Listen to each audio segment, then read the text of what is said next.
Hello and welcome to the Grassroots to Glory football podcast, the football podcast covering the world's game from the local pitch to the global stage. I am here once again with my co-host Jack. Say hello, and what have you been up to this week? Hello. Not a lot really. I think. No football, no real exciting results have happened. Admittedly, it's been a bit of a boring weekend. I think. There's obviously we'll go into some notable results soon, but I think overall just a bit dull. I think we just finished off the international break, so obviously there's always a bit of a lull period after that's done. As of last time we were recording, we were playing Serbia, was it? Yes, that was actually happening, and we ended up winning 5-0. That's it, yeah, which I think we had a discussion about that and said, oh, we're not going to see anything, it's going to be a dull game, and then we go and put 5 past them, so maybe I'll shut up in future. Yeah, I think at the same time with that though, like Serbia were poor. Yeah, for their standards at least. Yeah, they're a better team than I think what the result was, but yeah, no, absolutely. I think it's been an awkward time. I mean, we've only just sort of we're recording this on the Tuesday, so all the weekend results have happened. Yeah, I suppose that's other. What sort of you been? Anything notable in your week, my friend? not really. Chelmsford won 6-0 in the FA Cup second round qualifying. 6-0 in the end. Yeah, it was a good game against Hertford Town, a Step 4 team. It was always expected, not quite 6, but always expected that we should have some relative ease with the squad we've got. Lyle Taylor hat-trick. So, yeah, very happy, and it puts us through to a nice little away day in third round qualifying. The draw happened Monday at about 1 p.m. We got Alvechurch just south of Birmingham, so that's going to be a nice little away day there. Yeah. We have Bath upcoming as well. But where it is FA Cup week in third round quals, a lot of these teams have got just pretty much 3 games against absolute rubbish. Maidstone, though, did lose to Folkestone, who are 1 or 2 levels below them. So that was quite a big one. Jersey Bulls managed to get a replay as well. I seriously hope that they make it, just because I really want that Jersey away day. All the Claret fans on the plane, that'd be unbelievable. It's never going to happen, but I can dream. Well, that's the point. That's the magic of the FA Cup, right? Is that you get teams like that, and especially for the lower league fans that get to go to different sort of, because it expands, doesn't it, as the qualifiers go on. So, for lower league teams, it's more exciting because obviously you're bound to, for example, you've got the North and the South. Chelmsford will always play the same sort of teams every year, whereas now with the FA Cup, if you've got Jersey, that's kind of a sick day. Oh, unbelievable day. It's doable, I think, in round 3 as well, depending where you are, because it's southern. So, Jersey down kind of past Isle of Wight, it's actually doable to draw them. We seem to get placed in the Midlands, though, in the third round every time. I don't know, because second round qualifying is pretty much like county regional. So you really only, Chelmsford are only going to get London and home counties kind of area.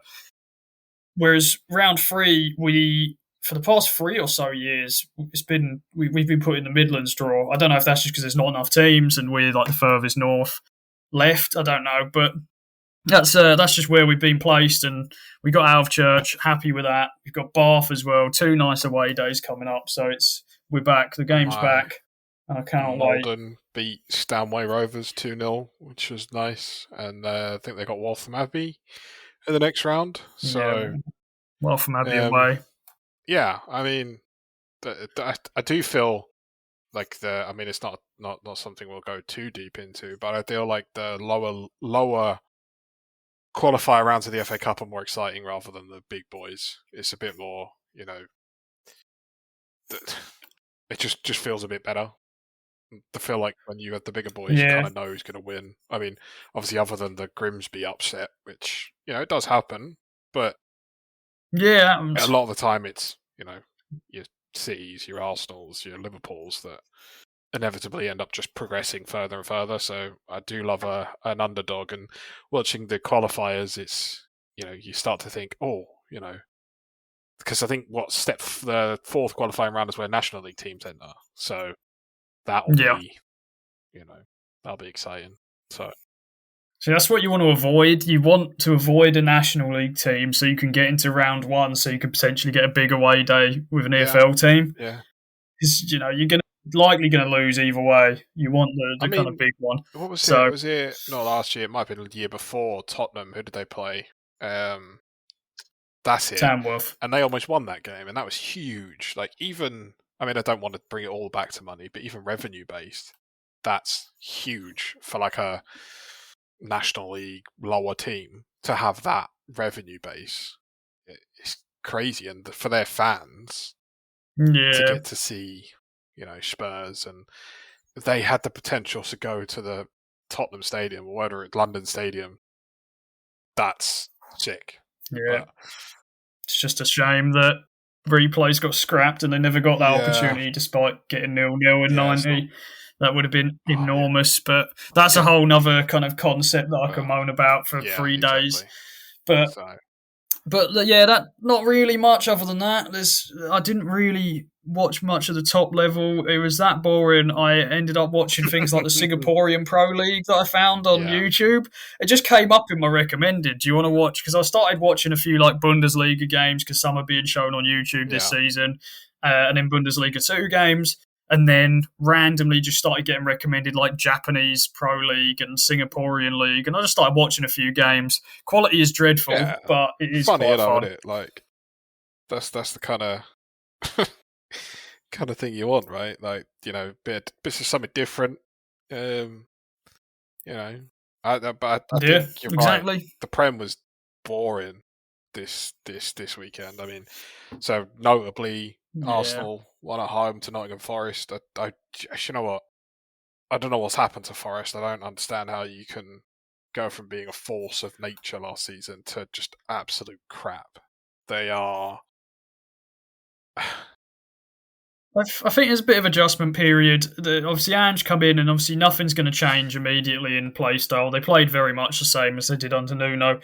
And I remember saying, I think Arsenal will. I think I said like 2-0 in predictions. I don't think Nottingham had enough, and they showed that in the game. They didn't play really with any intensity that you'd expect from an Ange side, and that's to be expected at this stage. They're not gonna. They're not going to make the changes immediately. And it showed. I was going to say, it goes one way or the other, doesn't it, with the new manager? We either have the new manager bounce, in which, they go and batter whoever they next play like 14-0, or what we see with Forest against Arsenal. Obviously Emirates is a difficult place to go. Arsenal set up really, really well. Defensively, obviously they're sound. If Gyökeres can kick on, then they've got their goal output sorted. They will maybe get something over the line this season. But for Forest to be able to break them down at the Emirates with the defence they have, I don't think anyone really expected anything different. I imagine to 3-0 probably wasn't what people were expecting, but I sort of expected Forest to maybe have a sniff, but I think they're a work in progress. They've got Europe to contend with this season. It's it'll be interesting to see how Ange does. We discussed it last week, but he's done it with Tottenham, being in both competitions. But we'll see. We'll see about that.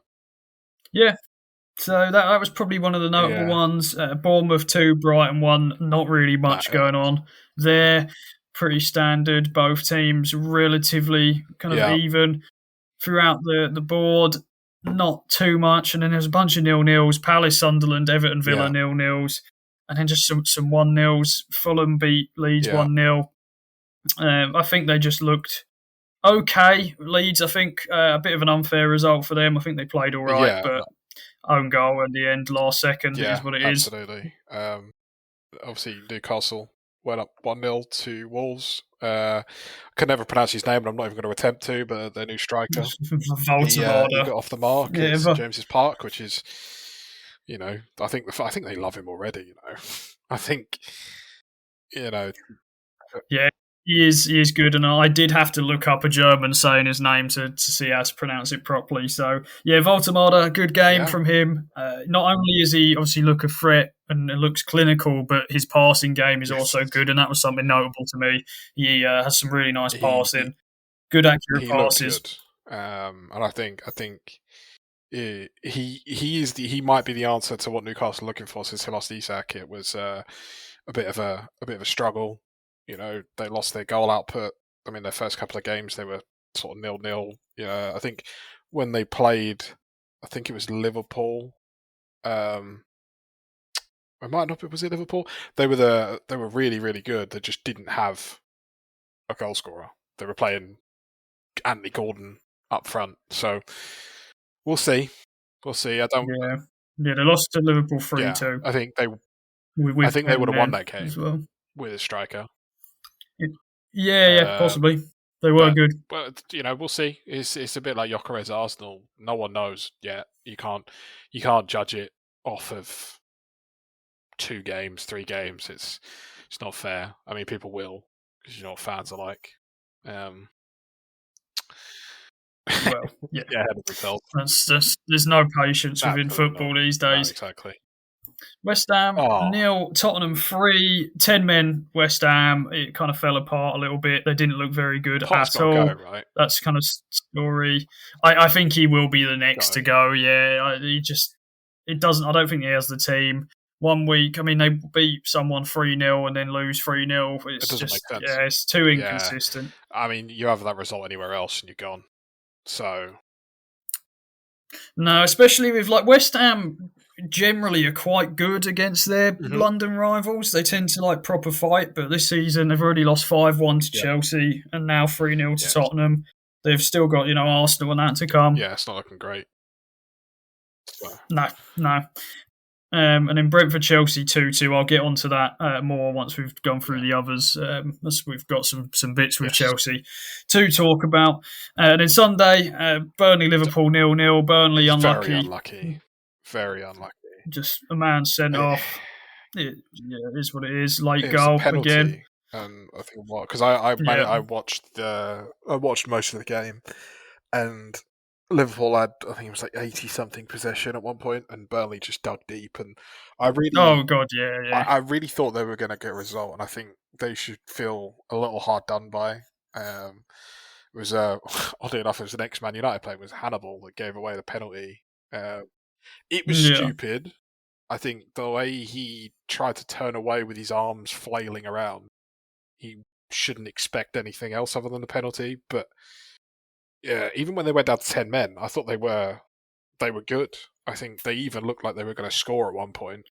But this is what Liverpool do. This is what it's the sign of champions, isn't it? They dig deep. They're not playing particularly well, but still get the result. And I think that's all that Yeah. matters at the end of the day is they get the points. They're the only team at the moment Yeah. with a 100% record. They're the team Yep, to they are. chase. Yep, they're the only team that have not dropped any points so far, and they do look good. And then obviously Man City United 3-0. I do think the scoreline flattered City a little bit. Is I it? don't think it was a 3-0 game, but no, yeah, I don't necessarily think so. But that's just to say, United weren't good. But looking at like ball possession, total shots, accurate passes, United were ahead in all stats. It's I just just on target, couldn't get any on target, the, just didn't have the enough. defense was City terrible. ultimately better team. Oh I god, they're mean, shocking. They weren't good, and yeah, we just got for the punished for Haaland's that. for the third goal, I have no. There's a higher line, and then there's whatever the hell that was because when Haaland's behind your defense, still in his own half, that's poor. If I'm to look at it objectively, there's no. I'm not being funny. There's no way Harry Maguire's catching Haaland. It's. I think No, no. the thing is United. I know this is me putting my bias away. I think United do look good in spells, and the problem is for me anyway. I think Amorim is stuck.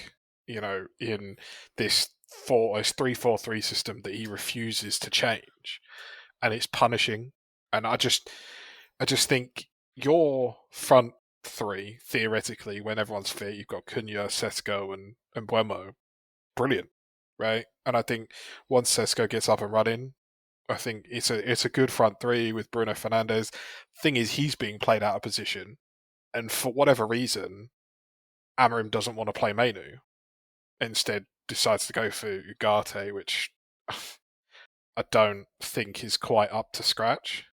I just think it's the system that doesn't fit United. I think that's the major issue here. Is it's not necessarily the Oh no, personnel. yeah, it doesn't. It's this 3-4-3 system that just is proven time and time again that it just doesn't seem to work in the Prem. It's Yeah. I don't think it's necessarily going to work, but yeah, no, outdone on the day is what it is. City better team, I think overall. And then that was about it. Yesterday there was nothing other than a bunch of sort of non-league stuff. Today there is a couple of Champions League games on as we speak. Arsenal are playing right now. Yeah. Yeah, I've got the results up. I'll update if anything happens, but nothing as of yet of note. Bilbao 0, Arsenal 0. First competitive meeting between the two. And PSV are currently 2-0 down to Union Saint-Gilloise in PSV, actually. It's at home. Yeah, it is, yeah. The Belgian side are 2-0 up somehow. No idea what's happened there. But they're losing. So if Arsenal do get a goal or concede, I will keep my eye on it. But that was about it for results. And then leading us on to the last one I wanted to touch on was obviously Brentford-Chelsea. Not necessarily for the result, but for the news that kind of came with it. Chelsea ultimately didn't look great until the subs, Reece James, Cucurella and Palmer came on and kind of got a bit more control of the game. But up until then, I think, unfortunate that it is what it is. Brentford scored last second. It happens. But Chelsea's still unbeaten, I believe. Yeah, I think so. So you can take that for them. But I think the thing for them, they've got bigger concerns at the minute, and that's probably the main talking point is the charges. Welcome to the club, baby. Yeah, there's been some big news. You're not the only ones now. Chelsea have been. Yeah. They are one of you. They can sing that now. Chelsea's charges, they have been kind of aligned with 74 charges. They've been charged with 74 breaches of rules relating to alleged agent payments. So I'll give a bit of backstory on kind of how we got here and kind of what's happened before we kind of go into what it means and any sort of potential punishments. But, so as we know, obviously Chelsea had a takeover from Todd Boehly and the Clear Lake Capital Consortium for $4.25 billion in 2022. And that essentially freed Chelsea from restrictions due to, obviously, Abramovich being, I obviously don't want to get political, but alleged to have ties with Putin and obviously with what's going on. They couldn't have it, so ended up selling the club and clearing sort of some of the debt and things that they had there. And while undertaking any sort of due diligence on the deal, the new ownership were alerted to a lot of incomplete financial reporting during the Abramovich era. So the new ownership essentially self-reported a bunch of discrepancies to UEFA, the Premier League, and FA, and paid a fine as well to kind of for breaching UEFA's financial fair play and stuff. So Chelsea were in pretty good stead with UEFA and FA and the Premier League. They said, what, you've dealt with this well, fair play to you, and they had some good standing, but. There has been some investigations going on in the background from the Premier League. In the meantime, and it has been found, obviously the FA and the Premier League have now charged Chelsea with 74 counts of rule breaking, and they have until September, I believe, 19th to respond. It's unlikely, according to sources, it is unlikely that they are going to appeal or kind of fight against it. And that's something that I think Todd Boehly's ownership have been kind of proactive in doing. They've been very compliant, apparently, which I think is partly why the proceedings are happening quickly, is where I think potentially City haven't been as compliant. which I think is potentially why the timings are obviously City's is taking a long time. Chelsea's is progressing quite quickly. But the kind of statement, so the FA has said in a statement that the Football Association has today charged Chelsea with breaches of regulations J1 and C2 and regulations A2 and A3 and B3 of the FA third party investment. So I'm not going to sit here and explain what all that means, but it's basically, to run it down, TLDR, is it basically means that a club cannot be in use directly or indirectly of unauthorised agencies in relation to any agency activity. So basically where Chelsea have gone wrong and where they're having to investigate is there have been some sign-ins. The main kind of points are from 2010 to 2016, but the whole thing does cover kind of 2009 to about 2019 odd. But the main ones in contention, the kind of big three transfers that are in contention now, there are loads. I'm not going to rattle through every single one. But the big ones, Eden Hazard from Lille in 2012. And then you've also got Willian and Samuel Eto'o from Angie Makachikala as well in 2013 are also being examined. The Hazard one in particular has come under like particular scrutiny. So he was signed for 34 million. Sounds mental looking at how kind of money is. Sounds so low. Yeah, comparing to some of the transfers these days. But after he'd signed for Chelsea, manager Sir Alex Ferguson claimed that his club had missed out on signing Hazard because of a large payment to an intermediary. And apparently, Ferguson said this in July 2012. I see some values on players like Hazard, for instance. To me, it was a lot of money. He's a good player, but 34 million. And about 6 million of that went to an unknown intermediary. So that's where the problem is they've got these intermediaries that aren't official kind of agents being paid and being involved in player transfers and contract negotiations that aren't authorised. And then Willian and Eto'o, similar sort of thing. Especially Willian, who was on the brink of going to Tottenham and then did a medical and then changed last second. Now, to say the players in all these deals are that they've not been implicated and I'm sure have not done anything wrong. It's not about them. It's about the club and dealing with unauthorised agents, basically. So that's kind of what's happened. So is it I guess similar? So obviously Man City's ongoing case. The only real difference I think is obviously this is about City's current ownership, whereas Chelsea's is about the previous. So I think there is a bit of leeway for Chelsea here, as obviously this isn't on Bowley and the current ownership, which I think is why it's kind of being dealt with a bit more. Well, I think as well a lot of the charges for City relating to sponsorships rather than agent fees. So it's a different sort of, you know, it's a different minefield to sort of navigate through. I mean,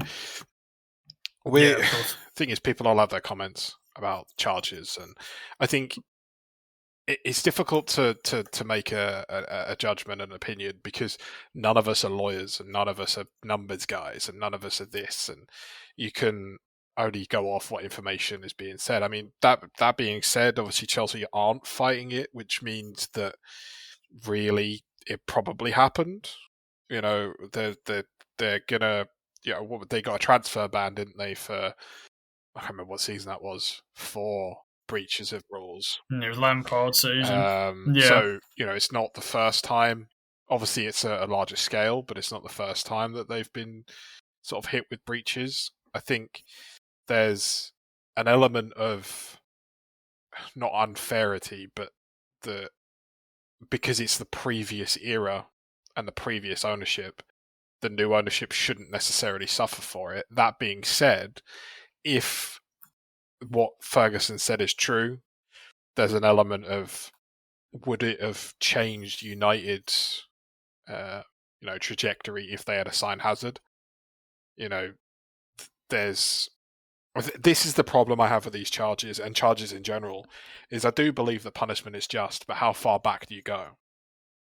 You know, because it's a knock-on effect, right? So if we're saying that one of the biggest ones was the allegation of these payments to this unknown intermediary for the Hazard deal, as I said, if Man United had have signed him, if this hadn't happened and the Man United had signed him, would you be in a different state now?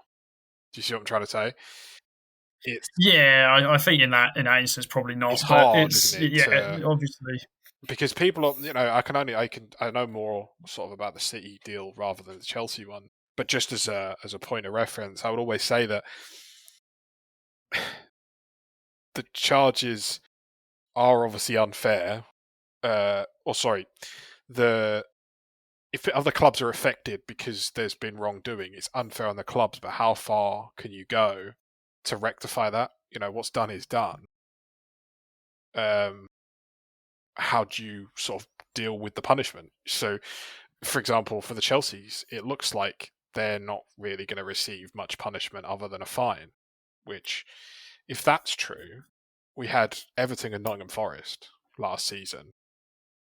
Everton last season. Oh no, Nottingham Forest weren't they? Beginning of Nottingham did, but docked like 4 points and yeah, docked 8 for breaching profit and sustainability rules. So, if Chelsea have got 74 charges, where does that leave them? What is a fine just? Yeah, it's a difficult one. It's something to mention as well is that these charges, it has not been found that Chelsea, or it has been concluded now that the profit and sustainability rules have not been broken by Chelsea. So it's obviously the punishment won't include anything of that regard. It's purely the agency, unauthorized agency stuff. Yeah, which. Obviously, the club ownership completed the purchase in May 2022. Mm-hmm. So in that time, they've obviously done a lot of due diligence on their end, but I don't know how easy it is to pick up kind of payments going offshore to, unauthorized agents in other countries and things like that. I'm not sure how that kind of can get picked up. Yeah, of course. If it has, then punishment absolutely has to happen, regardless of what ownership is now in. It's the club's obviously broken the rules, ultimately. So there is still like an independent commission going on at the moment, but the options for a punishment are, as you said, a fine, which I think is probably the likely one. So. I think it is just going to be a source from ESPN does actually say that Chelsea are anticipating a pretty big fine for it. They'll be fine. I was going to say, is that punishment? It's obviously like in a sense, yes, but it's not like it's a bit more of a slap on the wrist. But they could also face some of the others that are potentials are sporting sanctions, points deduction, transfer ban, and in the extreme case could be like ban from playing in Europe, which I very much doubt will happen. Or it'll be, someone in FA will be sat there, right, I've seen enough, let's take 10 points off Everton and call it a day. Off Everton, yeah. Yeah, off Everton. That's what happened last season. Everyone's got charges. Taking points off Everton. I've seen enough. Take points off Everton. We'll punish someone else. They're blue, aren't they? They're close. Yeah, it's a really.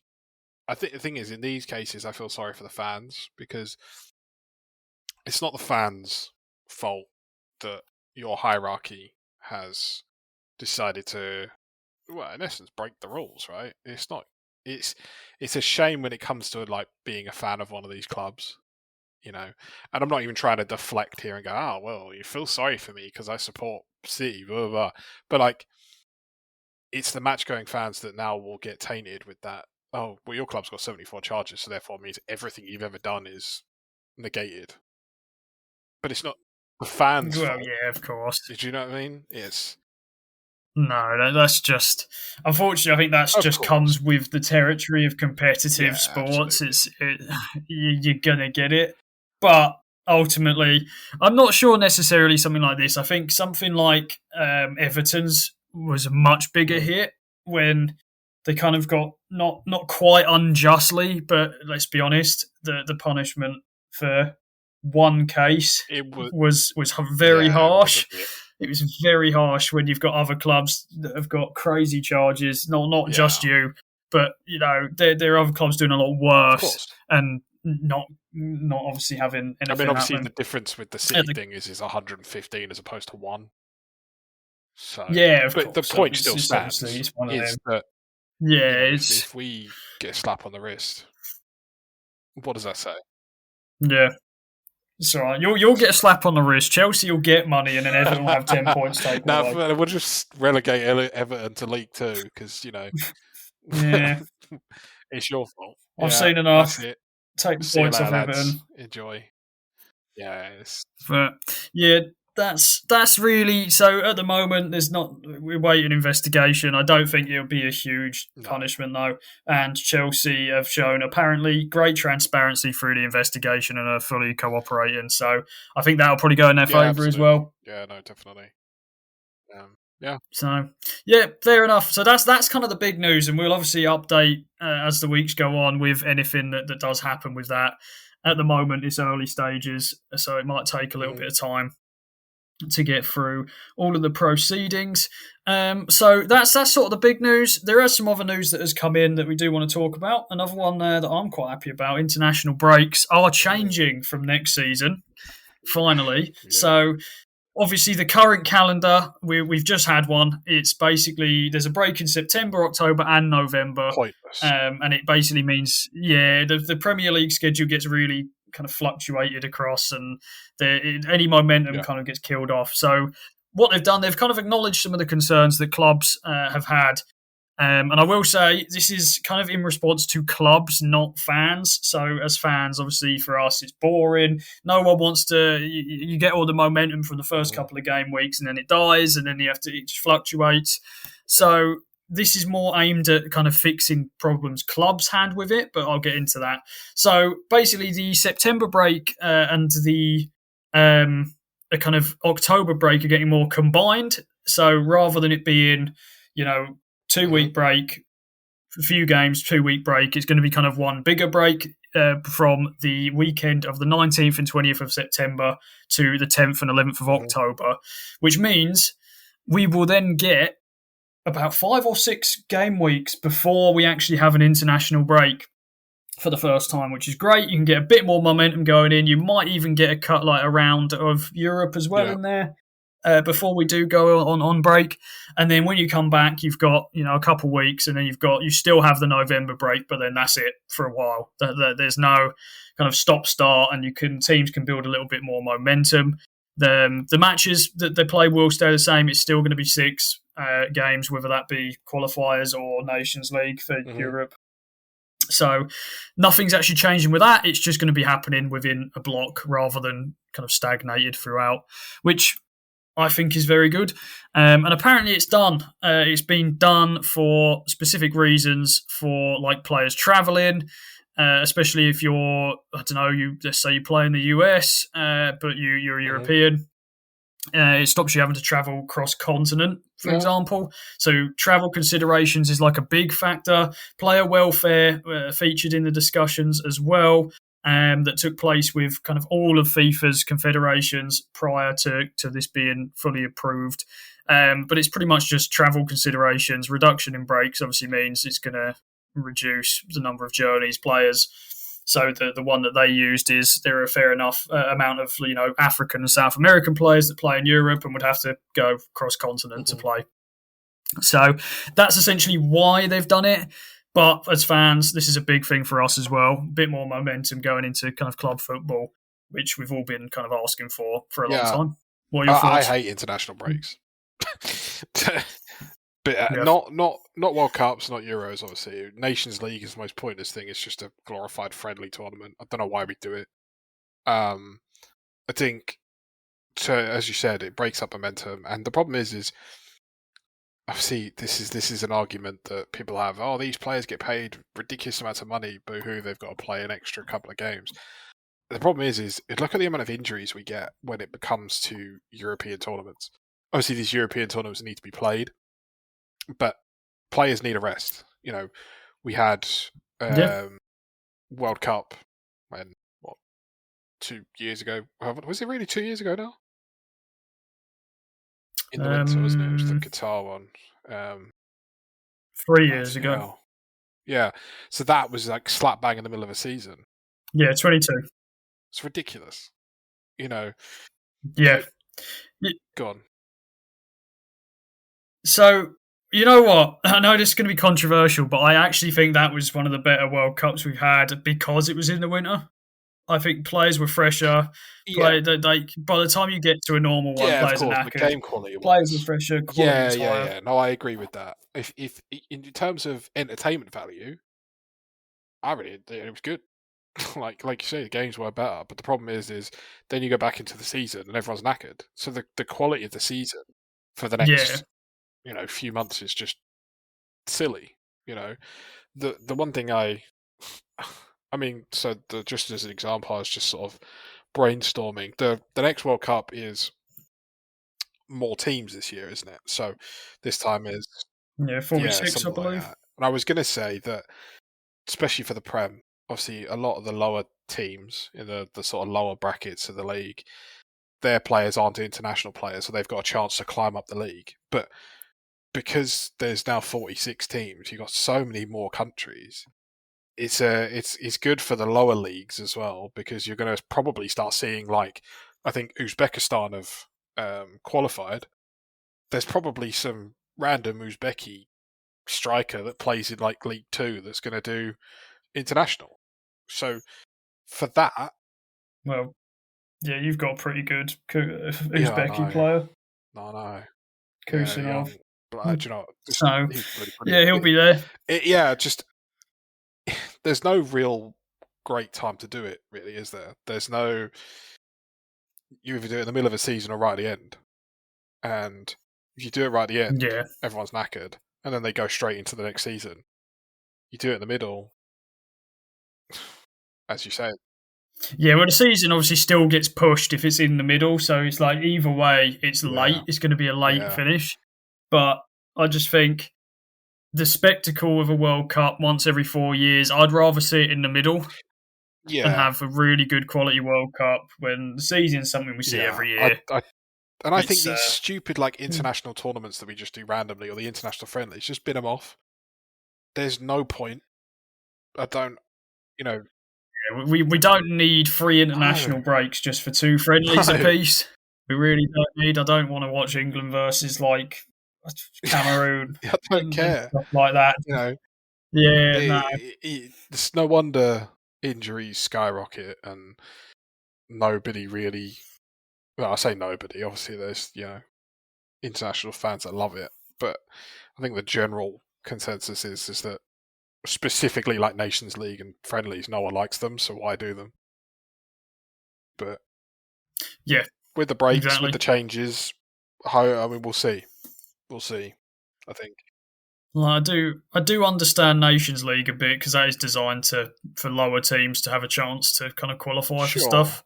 So I do get it from that, but for a big team perspective, it makes no difference because you're going to Yeah. qualify anyway. Yeah. But like for England, for example, it makes no It's odds like for us. not to. It's got nothing to do with football. A bit like the Eurovision, for example. Like England and the big countries, they get in automatically. So what's the point in joining in the semi-finals and things like that? Because you're already in anyway. So Oh what's the yeah, point? Eurovision. You know what? Fair enough. Bit of a tangent, but like I sit there and rinse You it. But watch it. I will sit and watch it every I always single get the odd year. text from you because me and my wife watch it. I don't know why we're now talking about this, but quickly, me and my wife watch it every year, and I always get the odd text like, "Oh, Belgium were good," or "Oh, Slovakia were crap," or But Did I send you the rankings as I was going yeah, last year? I was yeah, sat there like, yeah, that one was. I was definitely yeah, third. That one, yeah. I like but but yeah, no. Bringing it yeah, back to, I do quite like it. you're right. Like the Nations League's good for the lower. I don't want to say lower countries. I don't mean it like that, but like the lower standing countries in the UEFA rankings. Yeah, lower ranked nations. Good for that, but Yeah. your teams like Germany and things like that, Oh yeah, it it's means nothing. ridiculous. But we'll see. Hopefully, the new system sort of makes some changes, and if we can get a bit better quality, that'll be good. Yeah, we shall see. So, last bit of kind of big news. There is some other stuff I can Mhm. quickly mention, but this one is it's a bit. I don't know. Sheffield United, they have been really struggling as of late. They are currently bottom of the championship. They were, to give you a bit of context, so go back to kind of May last year, championship playoffs. They were about 15 minutes away from promotion back into the Premier League, and now fast forward a few months, they're currently bottom of the championship, 0 points, having scored one goal in their opening game in their 4-1 loss to Bristol City. And then they sacked, obviously Sunday, they sacked Ruben Sellés after losing all 6 of his games. And then they bring in Chris Wilder again for a third time. Not bothered, man.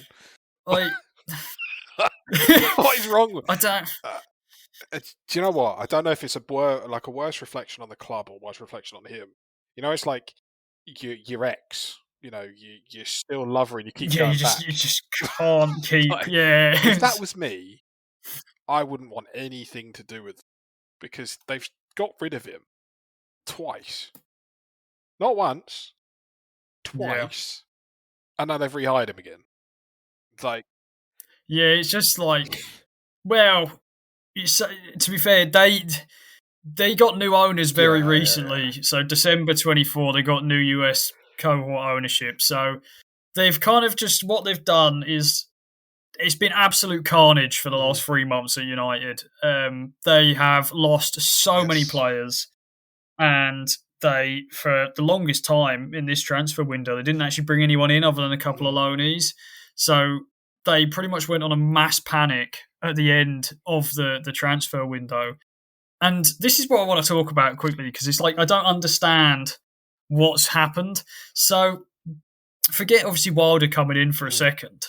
Basically, what happened after the playoff final, Wilder obviously left Sheffield, and then less than an hour later, after stints at Hull and Reading, is it Sellés or Sells? I don't know. Sellés? Yeah, something like that. So he was impressed. He looked good, to be fair, at Reading. Fair play to him. And they brought him in, and it went horribly wrong immediately. So they went to Bristol City, who they dispatched 6-0 in playoffs. Yes, they did. Yeah. Last time around. Then got absolutely smashed at home 4-1 by that same Bristol City team. And then Sellés decided to publicly berate the entire team in front of all the fans after the game, which, okay, it's fair enough. Then, yeah, it's brave. And then they then lost to Birmingham in the League Cup, and then lost to Swansea, Millwall, Middlesbrough, and then just lost 5-0 to Ipswich as well. And that's not even it. It gets worse too. So basically, Sellés made comments upon taking the role at Sheffield about the AI, and it was kind of a big reason why Wilder ended up walking the second time. Was basically they started doing this kind of AI recruitment model that teams like Brentford, Brighton do, and can proven that they can work. But Sheffield, it obviously so far has been a disaster. So they basically have adopted this AI-led model, and it's something that Wilder supposedly is not keen on. So they basically were the choice. Sellés was the choice of the new owners, the US, based consortium, COH Sports, who took over in December. And then they basically put this thing, everything was done through AI, all of their recruitment. That's how Sellés was picked, through AI. And then Sheffield United's basically team was ripped apart. They had, Kiefer Moore went over to Wrexham, and then some other key players as well also departed. And then their AI model picked up these 2 loanees from the Bulgarian league, who no one had ever heard of before. And they were the only 2 people they signed before losing to Bristol City. And then they seem to have completely binned the AI system and then signed Danny Ings, Ben Godfrey, Tanganga, Ben Mee, Mark McGuinness, just to name a few. So they had this AI model that they were wedded to, binned that off, signed a load of players that obviously are more suited to someone like Wilder. And now they kind of want to go back into this AI model. I don't know. It's an absolute shambles. It sort of reminds me, remember that FIFA career where I went on the free agents, just signed the entirety of the Indian free agent team? Yeah, he just went on nationality Indian and signed every single one. It kind of feels a little bit like that. this is why. I mean, obviously, it works for Brighton. I know it was the other club that used it. Sorry, Brentford. Brentford. Obviously, it works for them, but they are a different standing to Sheffield United, and I imagine the way they do it is slightly different. And obviously, it's proven to work. I mean, Yeah. Brighton, for example, just seemed to sign someone from like God knows where, and then he's the best player in the world and sell him for 100 million. 3 seasons later. Yeah. I don't know, man. I think they're. It's a bit like not quite, but like it's a bit like Luton that were they were on this rise, got to the Prem, and now they're heading straight back down all the way down. Sheffield United seem to be doing that same thing, and I said this to someone today. I said, the appointment of Wilder doesn't make sense. I think they need to stick with someone, but not keep going back. A bit like Palace who kept going back to Roy Hodgson. Yeah. The second time's not always the best. It does not always, it doesn't always work. No, I think no. Yeah. surely that's the same for the third time, right? I mean, admittedly, it can't get any worse because, they're dead bottom or whatever they are. So I imagine it can't get worse. Yeah. But surely you can't decide, oh yeah, let's go back to Wilder again and hope that he pulls us out of relegation. Can't be the answer. Because I bet you anything, if he pulls them out of relegation, they'll sack him next season. Yeah, I don't think he'll last. Not through potentially any fault of his own, just through the club. But it's very strange. I think he will certainly stabilise them, and they will not get relegated. I think this is more the owners are experimenting with a model that Brighton and Brentford have done for years. People at Brighton that do this method have a background within that, so they know what they're doing. Whereas these guys don't. They have no clue what they're doing, and they're just winging it. And they kind of, as a source has described from the BBC, they folded like a pack of cards, and they don't know what to do. So Selles, now granted, the tactics were horrendous. It was way too aggressive. You had no midfielders, and it did not work at all.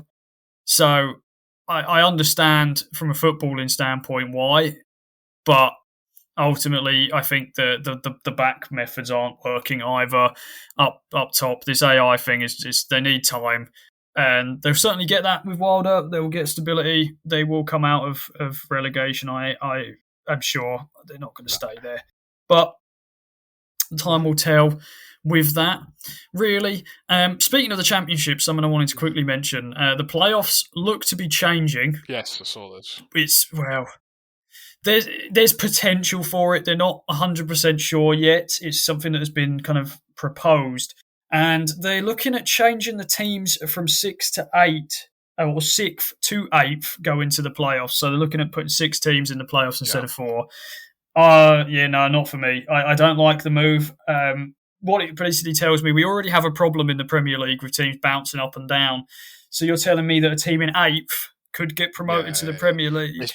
When we already have an issue. It's just going to make it worse because if you're getting 8th and then getting promoted through playoffs, you're obviously not there yet, and that will improve because you'll get to the Premier and you'll get battered because the quality is just so much better. Yeah. So, I'm with you on that one. I completely agree. I think it's just not. It obviously is incredible for that team if they got a chance to get to the Prem, but they will be miserable when they come to actually being in the Prem.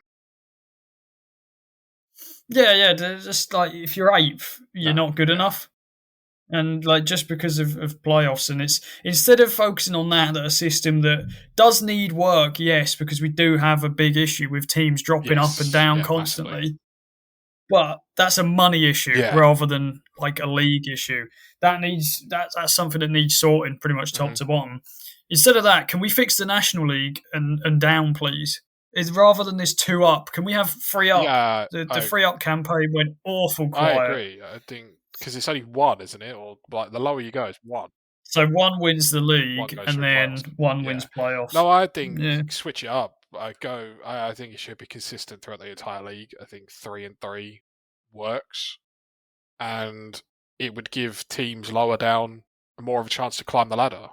You know, Yeah. but Yeah, it's just too inconsistent. yeah, So League Two, for example, is 4 up, 2 down. yeah, that doesn't make sense. It's like, and then League One is obviously 4 down, 2 up, or 3. No, 3 up, Yeah, 4 down. It's just it needs to be consistent across the board. And I know they've had changes with like clubs going bust, like when Bury went bust and things. They had to change it for that season. But like, can we just need a bit of just structure across the whole board? 3 up, 3 down across the entire board.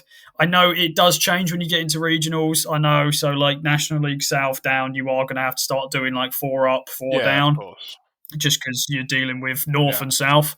But keep it consistent because it's frustrating, especially for like non-league, when there's been a couple of times where Chelmsford City have been second, for example, obviously not gone up because we're absolute notorious playoff bottlers. 14 or so in my lifetime, I think, that we've bottled. It's just, something needs to change, but I don't think increasing playoff places in the championship is it. So, yeah, that's just, I wanted to whine about that. In terms of news, is there anything else you've got? I think that's about. It's been a quiet week in essence, but Yeah. okay. Well, so we've been recording for around 50 minutes now. So what we'll do is we'll wrap up with some predictions. So I will skim through the games. I'll do, because as of recording now, we are recording. It's currently Tuesday the 16th. So as we mentioned earlier, there's a couple of Champions League games. I'm not going to go through every single one of them, but I will quickly mention the sort of the big ones, if you like. Or if anything, I'll probably just go for the English teams just for time's sake. So today, at the moment, the Arsenal score is still the same as of recording right now. Tonight, we've got Tottenham versus Villarreal. Quickly, prediction. Is that tonight? Okay. I think, you know what, Arsenal, Tottenham, very up and down team. They've got, Solanke, Madison, Kulusevski out on injury at the moment. Kolo Muani is expected to debut, which is pretty exciting. However, Villarreal coming off of a loss at the moment, and they're really struggling to score at the moment. I think Tottenham, I'm going to say 2-1. I think it'll be close, but I think Tottenham will have a bit too much for them. Yeah, I think I agree. I think I'm going to go 2-0. I think home advantage. Tottenham can be really in good form, and I think they're going to be pumped for being back in the Champions League after their win of the Europa last season. Yeah. We'll see. We'll quickly go over tomorrow's. So notably, we've got Chelsea versus Bayern. Bayern versus Chelsea. It's a tough one to predict this because Chelsea strange club, can show up. They're a strange team at the moment. Yeah, they can show up. I think Bayern have obviously impressed so early on. They've obviously doing really well. Kane is still scoring loads of goals. Luis Diaz has proven to be a big signing for them. Musiala and Anthony Davies are both injured, but they haven't really been missed, to be fair, early stages. Whereas Chelsea have got some defensive problems. That without Reece James and Cucurella, they seem really vulnerable. They don't have a lot of control, and I think Bayern are going to be a little bit too much up front. I'm going to say, you know what, I'm going to say 3-1 Bayern. I think this is the first kind of big test for Chelsea. I absolutely agree. I was going to go the same sort of scoreline. I think Bayern with Kane, and I think it's just going to be a bit much for him. It depends on what Chelsea turns up. If the Chelsea that turn up, that have been really good recently with João Pedro and Cole Palmer's back, then they might prove to be stubborn for Bayern, but I think they'll just edge it. If anything, I'll stick with you. I think 3-1. We've got Liverpool versus Atletico Madrid. I think Liverpool realistically should. Isak lacking for fitness at the moment, so might not be starting. Ekatiko expected to lead as up front, and Frimpong pushing for a start as well. Atletico been a bit up and down at the moment, struggled really for a bit of pace and kind of getting a bit of consistency going. So yeah, I'm gonna say 2-0 Liverpool. I'm actually going to go 0-0, and I have my reasons. So Okay. obviously, watching the Burnley versus Liverpool game, they struggled to break Burnley down, and obviously, notoriously, Atletico Madrid are very defensive, and they like to sit 11 people behind the ball. I think Liverpool might struggle to break them down, and I think if anything, it'll be a 1-0 smash and grab last minute kind of thing. I think it's going to be a very dull game. I think Liverpool will attack them constantly all game, and Atletico will just sit in and hope for something on the counter. And obviously, as we've seen in the Prem so far, Liverpool look very vulnerable defensively. If anything, I could imagine a 1-0 to Atletico, but as a counter attack. Yeah, it's a kind of hard one to call, but I think I'll stick with 0-0. I think it's just going to be a bit of a slog. Yeah. And then Thursday, finally for the Champions League, we've got City versus Napoli. Yeah, I think you guys obviously look good and bad. You're a bit inconsistent. I've heard that Savinho's likely to be starting. I do think he's a very good player. And then obviously Haaland's got some goals behind him. John Stones is a major doubt with Outnouri, Marmoush, Shirky and Kovacic all out injured. So quite a few players out. But Italy have obviously been really dominant and started off really well.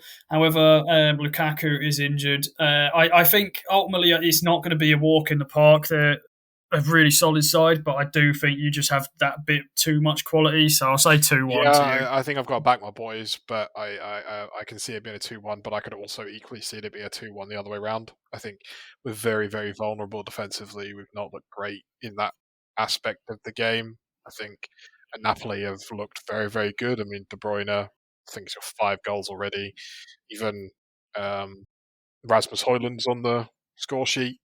We'll see. But yeah, I think if I was to back my team 2-1, yeah, I'll stick with that.